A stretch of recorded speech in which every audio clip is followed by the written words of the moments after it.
Mother Trucker, as most of you well know. And anyway, I'm coming at you from in Nebraska.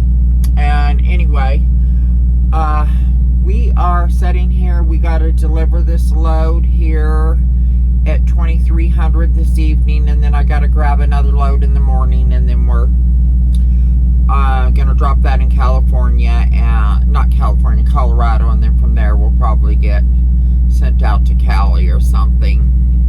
But anyway, I had one of my subscribers say to me the other day, you know, I like your videos, Miss Mother Trucker, but you need to stop saying, we're in a down economy. Well, we are. It's a fact. Things are not going well with our economy. Could they be worse? Yes. Do I think they're going to get worse? Yeah. Do I think we're going to hit a Great Depression? No, not right now. I hope not. But is what's happening with truckers right now in the spot market and so forth indicator of how bad the rest of the economy is? Yes and no. But is it as bad as brokers are telling us? No, I don't think so. And I'll tell you why. Okay, it's kind of one of them supply and demand things. Let's say your cost goes up on something. Let's say your mechanic says, okay, we're going to start charging more because we're paying more for parts, for fuel, for having our parts shipped to us, blah, blah, blah, blah, blah, all the expenses. So they're going to have to go up on what it's costing to work on your vehicle. Or in the grocery stores, we see prices go up because everything's getting more expensive to grow it and to ship it. Now, what's wrong with this picture? We're having brokers tell us, oh, the market's really bad, the money's just not there on these loads. Honey, that dog don't hunt. There's something wrong with this picture. I think, now this is just my opinion and I'm right. I think I'm right. Okay, if the mechanics are going up on their prices and we're all paying for it because it's more expensive to get parts, there's a shortage, blah, blah, blah, blah, blah. Now, you're telling me brokers aren't telling the people who are shipping the parts or shipping the groceries that the grocery stores are charging more for and everything else because their shipping cost has gone up and the cost to grow things have gone up. Yet, when a broker offers us something, they're not offering, they're putting the loads real low. Saying, oh, well, it's the market. You a liar. It's not the market. Because the shippers are paying more to have their goods shipped. And these brokers are telling them, well, hey, fuel prices are up. This is up, that's up. But the thing is, the shippers are getting filthy. Not the shippers, but the brokers are getting rich. This economy for them is a damn party. But what they're doing is they're telling us that, we're not getting anything. Well, they're not passing on the party to us, because what happened is our market flooded with a bunch of drivers, a bunch of owner ops, and then they start undercutting us, and they're like undercutting each other, going, well, I'll take it for a little less. And the brokers saw this, and they're like, well, let's see how low we can get this. They get it lower. Drivers take it for less and less. And next thing you know, oh yeah, we're not getting any money for these loads. No one's paying for them. That dog don't hunt, sweetheart. I talk to people in grocery stores. I have friends that own grocery stores. I have friends that own all kinds of business. I owned my own company before I became a truck driver, but COVID shut us down. Well, the governor shut us down. So the thing is they're still paying top dollar because the fuel cost is driving up the prices of shipping goods, the prices of producing goods, running your tractors, everything has gone up because of the fuel prices, because of the wars, because of what's going on overseas with the hurricanes, natural disasters. Now we got the trucker strike. All that stuff is shooting prices up. It's a supply and demand thing. And the thing is the people getting rich, the railroads, the shipping companies.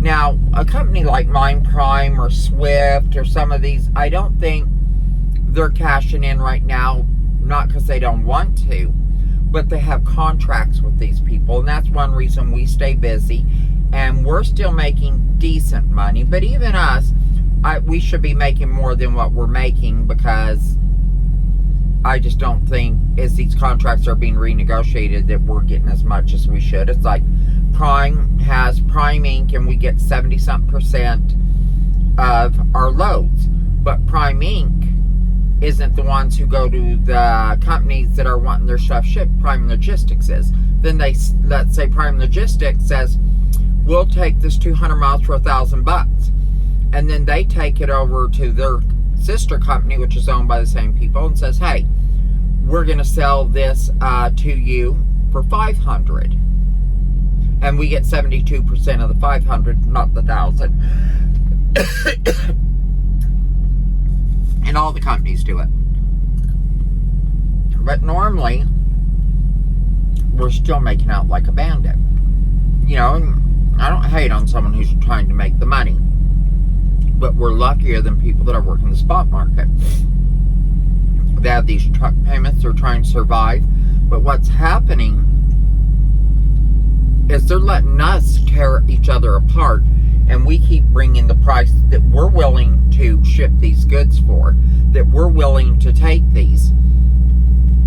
And until we come together and say, hell no, that dodo, huh? We ain't doing it. And personally, I think there should be laws that the brokers have to disclose what they're getting paid for that load. And they have to disclose to the people that are paying to have it shipped what they're paying independent contractors who are hauling their goods, what we're being paid. The middleman is the only one making out like a bandit, and the fuel prices don't affect him. They do, in the fact that he's using the sweat off our backs to up the prices of the goods that are being shipped. But it's not coming down to us. Now, like I said, people working for like Prime, like I am, I'm not as affected as hard as y'all are out there. We are affected. We are in a down economy, and I don't care what anyone says. You know, we got a bunch of real high inflation going on, interest rates. The housing market it's starting to go down a little, but what's going to happen is it's going to crash in the next year or two, because everyone overpaid for homes because the interest rates were at 1%. People were paying 20% above what the people were asking for the homes. So now the problem with that is, if I would rather the other way around, when interest rates are real high and the prices are real low because people aren't buying, then it becomes a buyer's market. But what the problem is right now is people are still paying these outlandish prices that the people paid that only paid 1% interest. And what's going to happen is this is going to crash. But now these people here that paid 1% paid 20% more than their home's worth. When this crash happens, this house that paid $200,000 is going to be worth about $75,000. Now, someone who waits for the price to get about here paid more interest rate, but he only paid $125,000, and then the interest rate kind of settles, goes down to, let's say, 3.5% instead of 1%. He can refinance his home. This person here, they're stuck like Chuck. They're going to be like, I ain't paying for this no more, and they're going to let their house foreclose. You know, I mean, or they're going to do a lieu of deed, you know, like, hey, you can have it back, I'm walking away, or a short sale or something. So that's coming. Fact. This auto strike, I was fixing, the prices on the trucks were still high, but I was like, you know what, I'm going to go ahead and buy me a 1-ton dually. It's gone down, things are settling, people aren't being totally stupid. Yeah, the interest rates are kind of high, but I was going to buy it and then pay it off within a year. And really, I should just, when I'm decided to wait, I'm just going to save and buy some cash, just like I'm going to buy a house in Cali. And I'm not sure if I'm going to buy it cash or have half down or something. I'm not sure, because like my property in Arizona, I bought cash and stuff like that. I got a few more things I'm fixing to do. I'm fixing to go in and get a facelift, and I'm fixing to go to Tijuana in January and get a tummy tuck and circumferential body lift, because I lost all that weight. So, yeah, I'm fixing to spend some bucks on a few elective procedures, and I know people are going to get all judgy. Well, blah, blah, blah. I give a rat's ass. Bad grandma needs to get some awesome bait to catch a bad grandpa, okay? I'm so terrible. I am. I'm awful. But anyway, guys, for all those who are denying what's going on, they get caught late. And my advice to people, don't go out and buy a house right now unless you can buy it cash. And I would still wait a year. Things are starting to slowly trend down, but before long, you're going to see a bit more of a dive and eventually a crash. I mean, what's going on with our economy isn't sustainable. This hyperinflation, we're not really in hyperinflation, but things are overinflated. We're fixing to see cars go back up again because there's fixing to be shortages because of the strikes and stuff like that. And I don't blame the auto workers. I really honestly don't. The thing is they're not sharing in the high profits that the automakers are having record years, yet they're not giving them the raises that they would normally get, because they're saying, well, the economy's like this, we can't do that. No, that dog don't hunt. You're overcharging us, telling us, hey, fuel prices are high, things are going up. But the people that are making this country move, driving this economy, they're screwing us. And what is going to happen is we're not going to be able to afford to live. And then all of a sudden their record profits are going to be nowhere, because we can't afford to buy their cars. We can't afford to buy the homes they're building. The banks are going to get in trouble, and it's happened before. It happened in the 90s, happened in the 80s, where just people were just walking away from their homes, walking away from their mortgages. I've seen a lot in my life.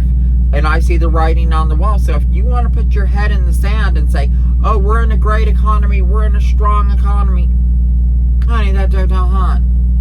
Pull your damn head out of the sand. But these brokers, for those of you who are working the spot market, until the time comes that people could stop being petty little bitches and go, oh, well, they're a Republican, they're a Democrat, it's the Democrat side, it doesn't matter who the hell's in the White House.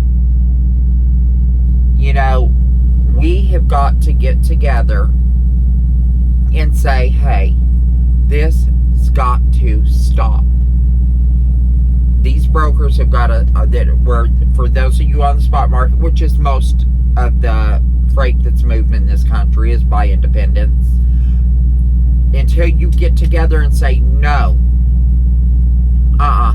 you're going to pay us fairly, and we want full disclosure what you're being paid, and we want this percentage of it. And for those brokers who are stupid and aren't getting what they should be getting from the grocers, the manufacturers, which, I'm sorry, that dog don't hunt, no. Then people are paying, because they understand when fuel prices go up. But that's not being passed on to us, so they need to be transparent.